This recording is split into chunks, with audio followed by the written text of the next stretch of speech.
Thank you, Mr. Speaker. To the bill. To the bill. Colleagues, I want to explain why, despite being Chair of Human Services and Housing and passionate about increasing our housing supply, I'll be a no on this bill.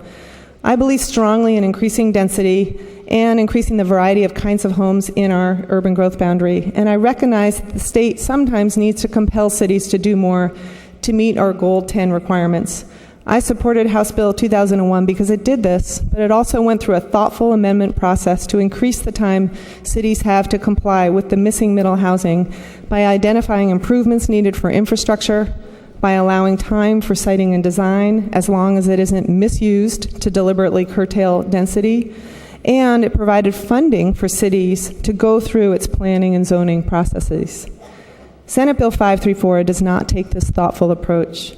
Concerns expressed in our Human Services and Housing Committee included the haphazardness of building on lots platted a century ago, current uses of these lots, sideboards that were not strong enough, like not allowing building on a slope of 25% or more, when 20% could be too high in certain areas, depending on a variety of factors. Many cities currently lack the knowledge of where these lots are. There's a lack of time to establish reasonable siting and design or to incorporate this into comprehensive plans. There is no funding to help cities implement this change, and if you look at the fiscal impact statement on OLAS, you will see the potential cost to cities. There was a technical concern from the American Planning Association Oregon chapter about statutory language.